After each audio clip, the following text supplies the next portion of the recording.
16 months ago, in April of 2023, I launched my campaign for President of the United States.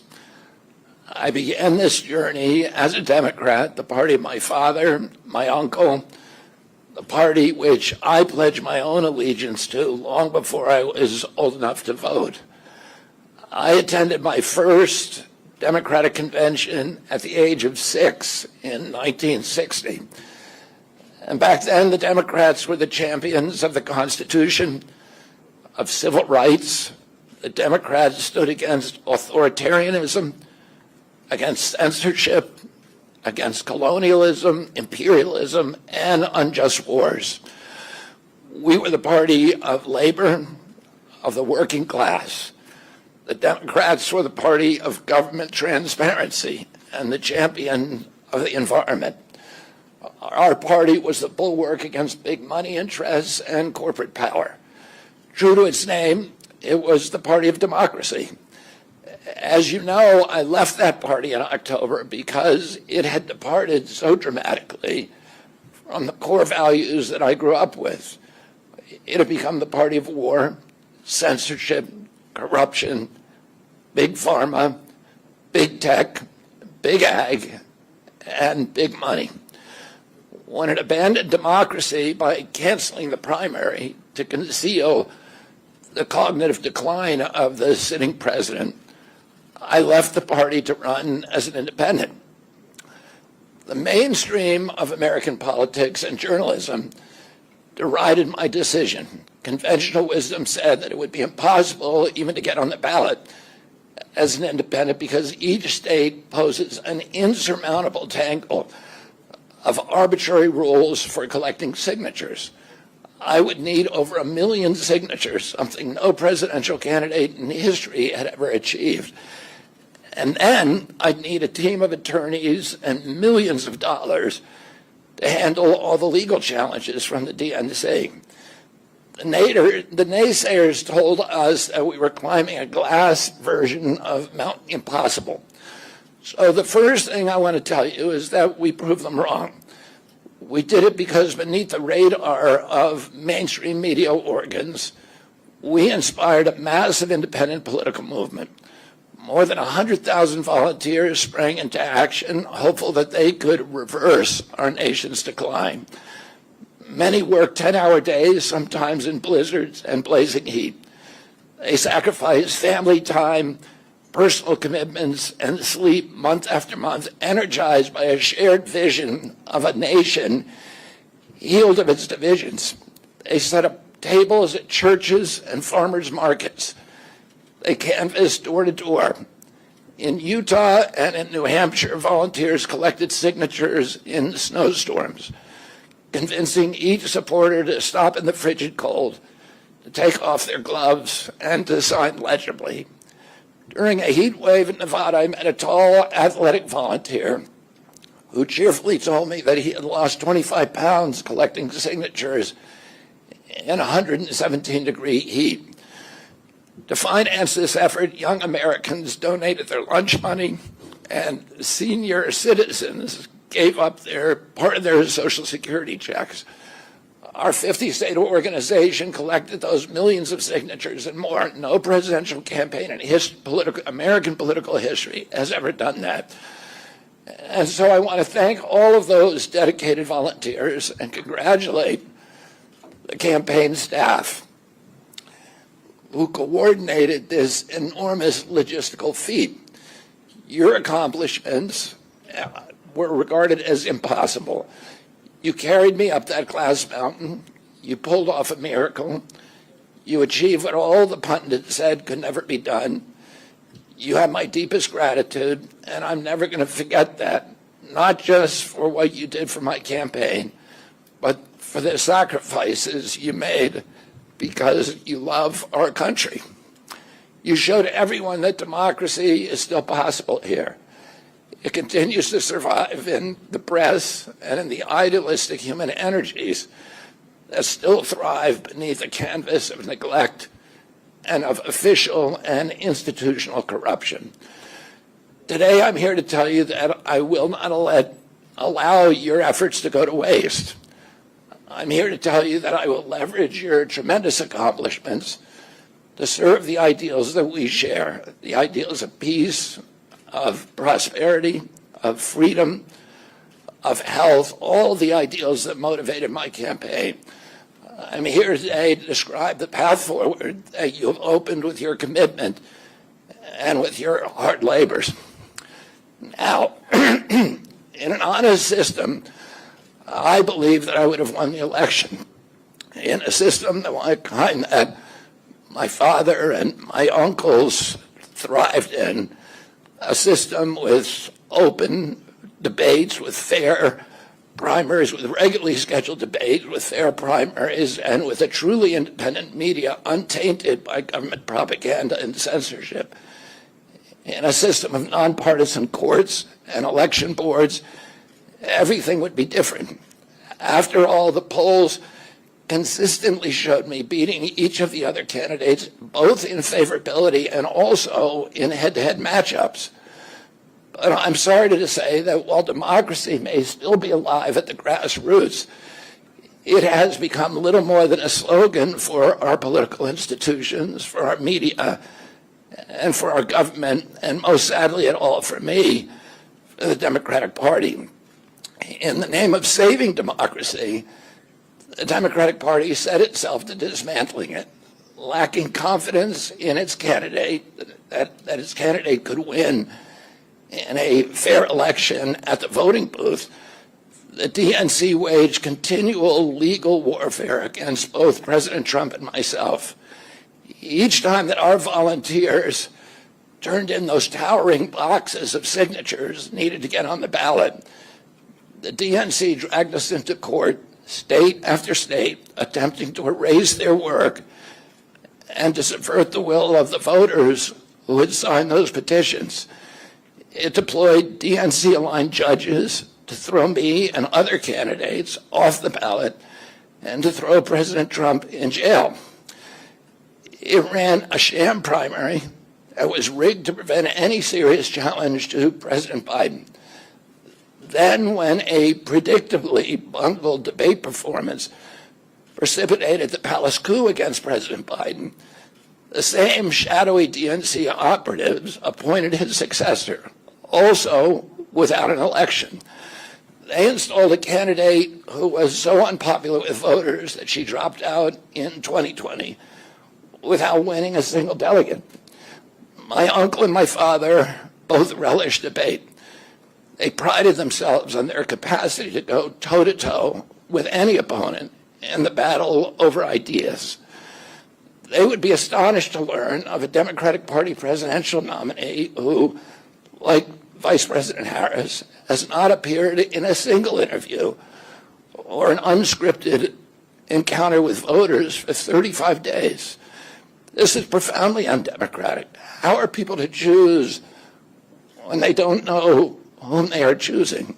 And how can this look to the rest of the world? My father and my uncle were always conscious of America's image abroad because of our nation's role as the template for democracy, the role model for democratic processes, and the leader of the free world. Instead of showing us her substance and character, the DNC and its media organs engineered a surge of popularity for Vice President Harris based upon, well, nothing. No policies, no interviews, no debates, only smoke and mirrors and balloons in a highly produced Chicago circus. There in Chicago, a string of Democratic speakers mentioned Donald Trump 147 times just on the first day. Oh, who needs a policy when you have Trump to hate? In contrast, at the RNC convention, President Biden was mentioned only twice in 4 days. I do interviews every day. Many of you have interviewed me. Anybody who asks gets to interview me. Some days I do as many as 10. President Trump, who actually was nominated and won an election, also does interviews daily. How did the Democratic Party choose a candidate that has never done an interview or debate during the entire election cycle? We know the answers. They did it by weaponizing the government agencies. They did it by abandoning democracy. They did it by suing the opposition and by disenfranchising American voters.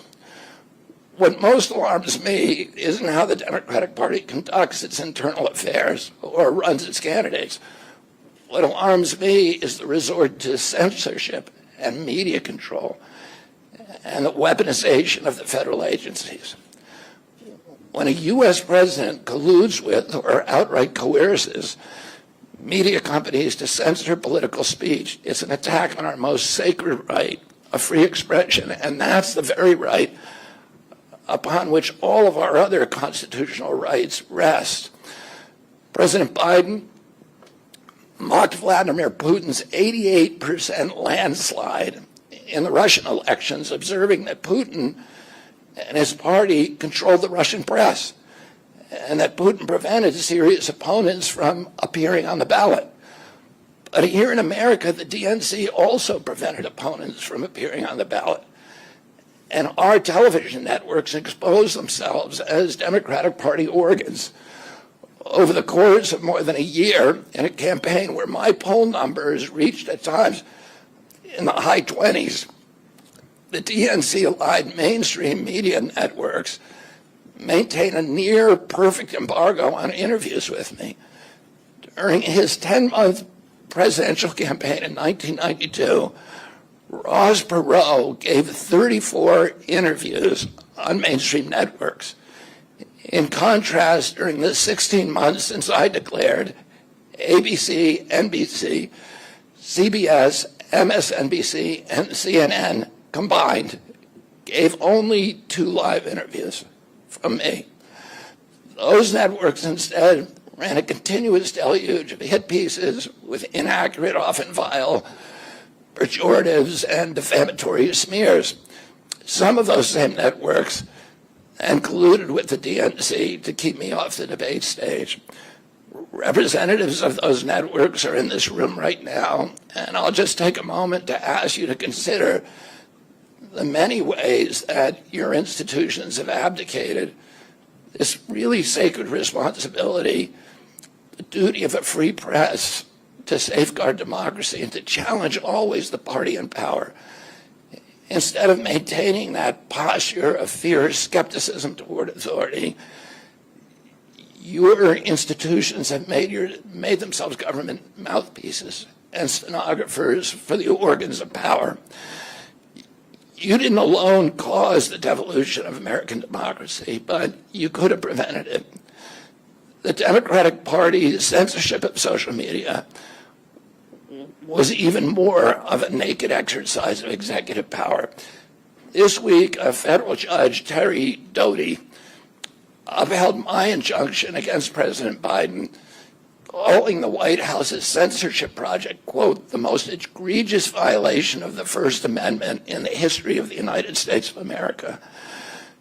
Doty's previous 155-page decision details how just 37 hours after he took the oath of office, swearing to uphold the Constitution, President Biden and his White House opened up a portal and then invited the CIA, the FBI, CISA, which is a censorship agency, it's the center of the censorship industrial complex, DHS, the IRS, and other agencies to censor me and other political dissidents on social media. Even today, users who try to post my campaign videos to Facebook or YouTube get messages that this content violates community standards. 2 days after Judge Doty rendered his decision this week, Facebook was still attaching warning labels to an online petition calling on ABC to include me in the upcoming debate. They said that violates community standards, their community standards. The mainstream media was once the guardian of the First Amendment and democratic principles, and it's joined this systemic attack on democracy. It also, the media justifies their censorship on the grounds of combating misinformation, but governments and oppressors don't censor lies. They don't fear lies. They fear the truth, and that's what they censor. And I don't want any of this to sound like a personal complaint, because it's not. For me, it's all part of a journey, and it's a journey that I signed up with. But I need to make these observations because I think they're critical for us doing the thing that we need to do as citizens in a democracy to assess where we are in this country and what our democracy still looks like, and the assumptions about U.S. leadership around the globe. And are we living up, are we really still a role model for democracy in this country? Or have we made it, a kind of a joke? And here's the good news. While mainstream outlets denied me a critical platform, they didn't shut down my ideas, which have especially flourished among young voters and independent voters, thanks to the alternative media. Many months ago, I promised the American people that I would withdraw from the race if I became a spoiler. A spoiler is someone who will alter the outcome of the election but has no chance of winning. In my heart, I no longer believe that I have a realistic path to electoral victory in the face of this relentless, systematic censorship and media control. So I cannot in good conscience ask my staff and volunteers to keep working their long hours or ask my donors to keep giving when I cannot honestly tell them that I have a real path to the White House. Furthermore, our polling consistently showed that by staying on the ballot in the battleground states, I would likely hand the election over to the Democrats with whom I disagree on the most existential issues: censorship, war, and chronic disease. Last summer, it looked like no candidate was willing to negotiate a quick end to the Ukraine war, to tackle chronic disease epidemic, to protect free speech, our constitutional freedoms, to clean corporate influence out of our government, or to defy the neocons and their agenda of endless military adventurism. But now one of the two candidates has adopted these issues as his own, to the point where he has asked to enlist me in his administration. I'm speaking, of course, of Donald Trump. Less than 2 hours after President Trump narrowly escaped assassination, Callie Means called me on my cell phone. I was then in Las Vegas. Callie is arguably the leading advocate for food safety, for soil regeneration, and for ending the chronic disease epidemic that is destroying America's health and ruining our economy. Callie has exposed the insidious corruption at the FDA, the NIH, the HHS, and the USDA that has caused the epidemic. Callie had been working on and off for my campaign, advising me on those subjects since the beginning. And those subjects have been my primary focus for the last 20 years. I was delighted when Callie told me that day that he had also been advising President Trump. He told me President Trump was anxious to talk to me about chronic disease and other subjects, and to explore avenues of cooperation. He asked if I would take a call from the president. President Trump telephoned me a few minutes later, and I met with him the following day. A few weeks later, I met again with President Trump and his family members and closest advisors in Florida. In a series of long, intense discussions, I was surprised to discover that we are aligned on many key issues. In those meetings, he suggested that we join forces as a unity party. We talked about Abraham Lincoln's team of rivals. That arrangement would allow us to disagree publicly and privately, and fiercely if need be, on issues over which we differ, while working together on the existential issues upon which we are in concordance. I was a ferocious critic of many of the policies during his first administration, and there are still issues and approaches upon which we continue to have very serious differences. But we are aligned with each other on other key issues like ending the forever wars, ending the childhood disease epidemics, securing the border, protecting freedom of speech, unraveling the corporate capture of our regulatory agencies, getting the U.S. intelligence agencies out of the business of propagandizing and censoring and surveilling Americans and interfering with our elections. Following my first discussion with President Trump, I tried unsuccessfully to open similar discussions with Vice President Harris. Vice President Harris declined to meet or even to speak with me.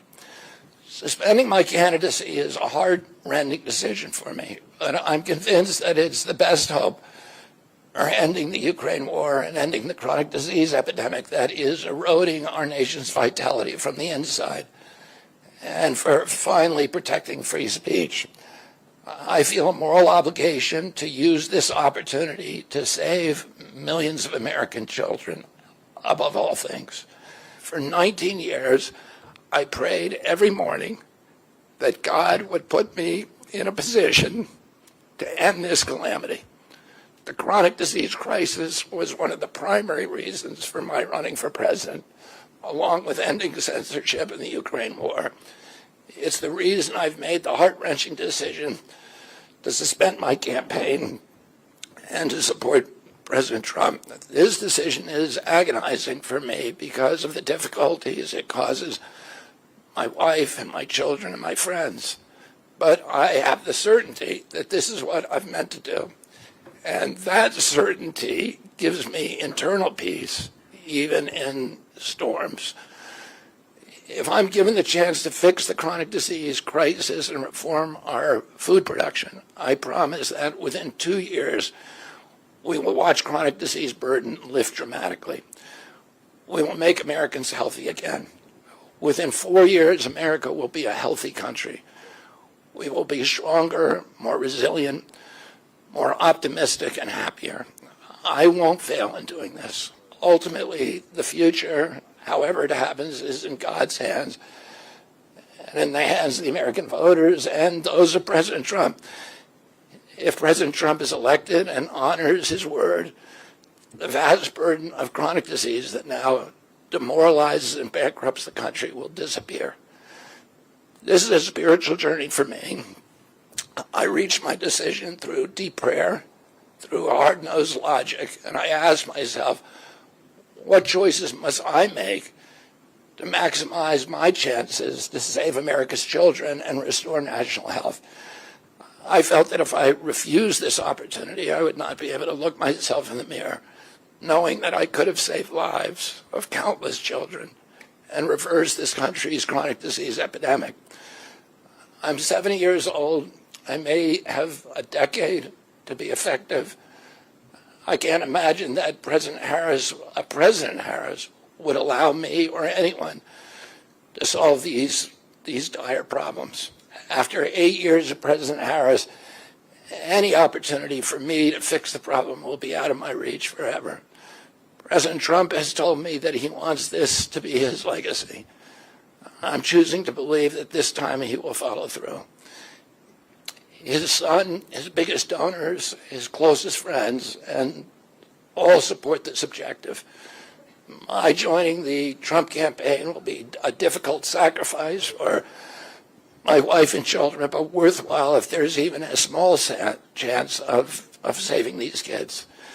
Ultimately, the only thing that will save our country and our children is if we choose to love our kids more than we hate each other. That's why I launched my campaign to unify America. My dad and uncle made such an enduring mark on the character of our nation, not so much because of any particular policies that they promoted, but because they were able to inspire profound love for our country and to fortify our sense of ourselves as a national community held together by ideals.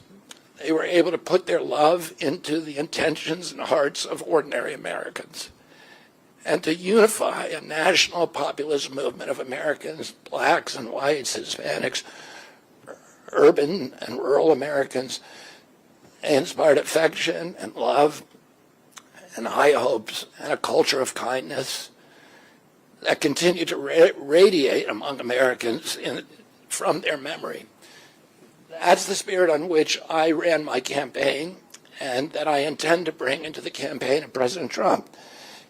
Instead of vitriol and polarization, I will appeal to the values that unite us, the goals that we could achieve if only we weren't at each other's throats. The most unifying theme for all Americans is that we all love our children. If we all unite around that issue now, we can finally give them the protection, the health, and the future that they deserve. Thank you all very much.